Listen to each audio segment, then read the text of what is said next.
அரசியலில் வெற்றி பெற சிறந்த ஆலோசனை வழங்கும் கிங் மேக்கர் பொலிட்டிக்கல் அட்வைஸ் கம்பெனியை தொடர்பு கொள்ளவும். தொடர்பு கொள்ள வேண்டிய முகவரி number 10A/9 Mudichur road, old Perungalathur, Chennai 6,63,000. Proprietor S. Joshua Solomon. தொலைபேசி எண் 9677006526.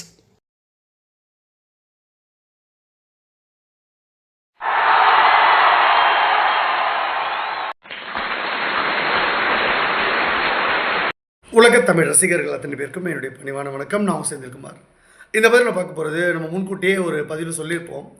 நடிகர் விஜய் அவர்களுடைய தமிழக வெற்றி கழகம் அப்படின்ற கட்சியை அவர் கலைச்சிடுவார். அதற்கான ஏற்கனவே அந்த லெட்டர் நம்மகிட்ட கொடுத்துட்டாரு. நம்மளும் அதை வீடியோவில் போட்டிருந்தோம். நிறைய பேர் கொஸ்டின் கேட்டாங்க, என்ன சார் அது உண்மையா, எந்த அளவுக்கு உண்மை அப்படின்றாங்க. ஸோ இதுக்கு நடுவில் அது எந்த அளவுக்கு உண்மை, அவர் எந்த அறிக்கை கொடுத்தாரு, இப்போ அந்த அறிக்கை அதிகாரப்பூர்வமாக நடிகர் விஜய் அவர்கள் தன்னுடைய கட்சியை தமிழக வெற்றி கழகம் அப்படின்ற கட்சியை கலைப்பார். அதனோட அறிக்கை எண்ணிக்கை நான் உங்களுக்கு சொல்கிறதுக்கு முன்னாடியே ஒரு முக்கியமான தகவலை சொல்லிடுறேன். அதை சொல்லிவிட்டு அவங்களுக்கு இது எந்த அளவுக்கு உண்மைன்னு தெரிஞ்சிடும். இப்போது நடிகர் விஜய் அவர்கள் முதல்ல நான் தான் அவர் கட்சிகள் கொண்டு வந்தேன். சூப்பர் ஸ்டார் ரஜினிகாந்த் அவர்களையும் அரசியல் கட்சி தொடங்க வைக்கிறது நான் தான் பண்ணேன். ஒரு பிஜேபி கிங் மேக்கராக நான் முன்னெடுத்திருந்தேன். அதை பாஜக சரியாக ஹேண்டில் பண்ண ரஜினிகாந்த் அவர்களை கோட்டை விட்டாங்க. அப்புறம் விஜய் அவர்களை நடிகர் விஜய் அவர்களுக்கு கொண்டு வரோம், விஜய் அவர்களுக்கும் பிரச்சனை இருக்குது, கொஞ்சம் கேர்ஃபுல்லாக இருங்க அப்படின்னு சொன்னேன். அதையும் கோட்டை விட்டுட்டாங்க. சுற்றி தப்பான நபர்கள் வச்சுருந்தாங்க. அவங்களுக்கு அரசியல் தெரியல, திமுக என்ன பண்ணுவாங்கன்னு எனக்கு தான் தெரியும். ஸோ அதை அவங்க புரிஞ்சிக்கல, தப்பு பண்ணிட்டாங்க. ஸோ அதனால் மிஸ் ஆகிடுச்சு.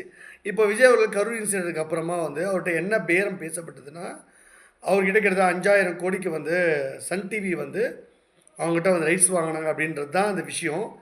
இப்போது அண்மையில் நான் சொன்னது உண்மை அப்படின்னு வெளியே வந்திருக்கு. அன்னைக்கு நடிகர் விஜய் அவர்கள் தன்னுடைய இல்லத்திலேருந்து பட்டினப்பாக்கத்துக்கு போனார் அப்படின்ற அந்த விஷுவல்ஸ் காமிச்சாங்க. கார் போனதை காமிச்சாங்க. அது நான் சொன்ன பட்டினப்பாக்கத்தில் ஏதோ ஆடிட்டர் குருமூர்த்தியை பார்க்க போனாங்கன்னா சில பேர் உருட்டாங்க.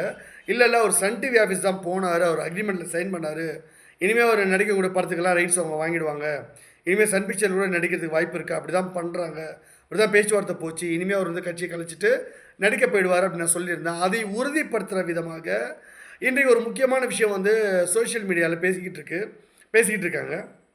அது என்ன அப்படின்னு பார்த்தீங்கன்னா, விஜய் அவர்களுடைய ஜனநாயகன் அப்படின்ற திரைப்படத்துடைய அந்த டிவி ரைட்ஸ், சேட்டலைட் உரிமம் சொல்லுவாங்க இல்லையா, அந்த சேட்டலைட் ரைட்ஸும் சன் டிவிக்கு விற்றுட்டாங்க அந்த நிறுவனம் அப்படின்னு சொல்கிறாங்க. அந்த தயாரிப்பு நிறுவனம், ஜனநாயகன் திரைப்படத்துடைய தயாரிப்பு நிறுவனம் சன் டிவிக்கு சேட்டலைட் ரைட்ஸை கொடுத்துட்டாங்க. கிட்டத்தட்ட 55 கோடியிலேருந்து 60 கோடி ஏதோ சொல்கிறாங்க. ஏற்கனவே அமேசான் பிரைமுக்கு அந்த ஜனநாயகன் திரைப்படத்தை 121 கோடிக்கு ஏதோ வித்துட்டதாக தகவல் வருது. அது அமேசான் பிரைம் அவங்களே போடுறாங்க. அப்படின்னும் போது சன் டிவிக்கு விற்றது உண்மையாக நம்ம இருந்தாலும் ஆத்தென்டிக்காக சொல்லணும்ல, சும்மா போகிற போக்கில் அடிச்சு விட்டுறக்கூடாது. அப்புறம் நாளைக்கு அது நம்ம சொன்ன வார்த்தை நம்மளே ரெஸ்பான்சிபிலிட்டி ஆகிடும். அதனால் என்ன பண்ணேன், சரி சன் டிவி ஆஃபீஸ்க்கே ஃபோன் போட்டு இது உண்மையாக இந்த நியூஸ் கேட்டலான்ட்டு ஃபோன் பண்ணேன். ஃபோன் எடுக்கலை, அது என்ன காரணம்னு தெரியல. சரி சன் டிவிலனா என்ன, தினகரன் பத்திரிக்கை இருக்குல்ல, ஸோ அவங்களோட குழுமம் தானே அது, சரி தினகரன் பத்திரிக்கை ஃபோன் போட்டு அந்த நியூஸ் பேப்பரில் கேட்டுடலான்னு சொல்லிட்டு ஃபோன் பண்ணேன். அந்த கரெக்டாக லைன் கிடச்சது. போட்ட உடனே எடுத்துட்டாங்க ஃபோனு. அதுக்கப்புறம் நான் சொன்னேன், இந்த மாதிரி பிஜேபி கிங் மேக்கர் செந்தில்குமார் நான் பேசுகிறேன், இந்த மாதிரி விஜய் அவர்களுடைய ஜனநாயகன் திரைப்படம் இந்த மாதிரி சன் டிவி ரைட்ஸ் வாங்கியிருக்காங்களா அப்படின்னு அதை பற்றி நியூஸ் வருது, அது உண்மையான்னு கேட்டேன். அவங்க உண்மை இல்லைன்னு சொல்லலை, உண்மைன்னு சொல்லலை. இங்கே அதான் பிரச்சனை. அவர் என்ன சொன்னார், சார் இதெல்லாம் அரசியல் சகஜம் சார், இப்படி தான் கமல்ஹாசன் பண்ணார், இப்படி தான் ரஜினி சார் பண்ணார், உங்களுக்கு தெரியாதா அண்ணாத்த திரைப்படம் ரஜினி சார் சன் பிக்சர் நடிச்சிட்டு இருந்தார், அந்த சூழ்நிலை தான் COVID-19 பிரச்சனை வந்தது, இந்த பெரிய கொரோனா வைரஸ்னால். அந்த சமயத்தில் ரஜினிகாந்த் அவர்கள் முன்னாடியே என்ன சொன்னார், இந்த மாதிரி உடம்பு சரியில்லை எனக்கு, நான் கட்சி ஆரம்பிக்க மாட்டேன் போதும் அப்படின்னு 2021 சமயத்தில் இந்த மாதிரி சொல்லிட்டு போயிட்டார். அதுக்கப்புறமா அவர் போனதுக்கப்புறமா அதிகாரப்பூர்வமாக அறிக்கைலாம் விட்டார். அப்புறம் தான் அண்ணாத்தை படம் டிசம்பரில் தீபாவளிக்கு நவம்பர் மாதமே தீபாவளிக்கு அந்த படம் ரிலீஸ் ஆகிடுச்சு. அப்புறம் டிசம்பரில் தான் அதிகாரப்பூர்வமாக அவர் சொல்லிட்டு போயிட்டார். ஸோ இந்த அண்ணாத்தை திரைப்படம் ரிலீஸ் ஆகிறதுக்கு முன்னாடியே அவர் சில விஷயங்கள் சொல்லியிருந்தார், இந்த மாதிரி நான் வரமாட்டேன் பண்ண மாட்டேன் அப்படின்னு ஒரு அறிக்கையை லைட்டாக கொடுத்துருந்தாங்க. அதிகாரப்பூர்வமாக அவர் அறிவிக்கலை. ஆனால் அண்ணாத்தை திரைப்படம் ரிலீஸ் அது அது தோல்வி அடைஞ்சிடக்கூடாதுன்றதுக்காக கொஞ்சம் தாமதப்படுத்தினார். அப்புறம் டிசம்பரில் அதிகாரப்பூர்வமாக அவர் அறிவிச்சு போயிட்டார் சார்.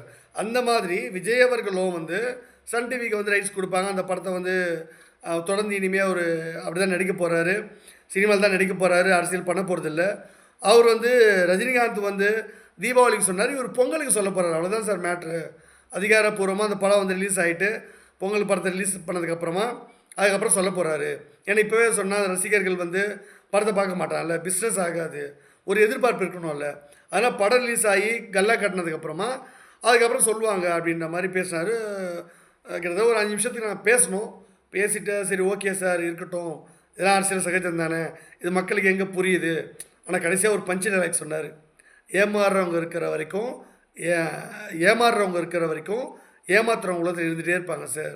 நம்ம என்ன தான் கொள்கை, நம்ம என்ன தான் வந்து லட்சியம், நம்ம வந்து என்ன தான் சமத்துவம், சமூக நீதியெல்லாம் பேசினாலும் இந்த மக்களுக்கு புரியாது, நடிகர்கள் பின்னாடி ஓடுறாங்க அப்படின்னு சொன்னார். ரொம்ப டச்சிங்காக இருந்தது.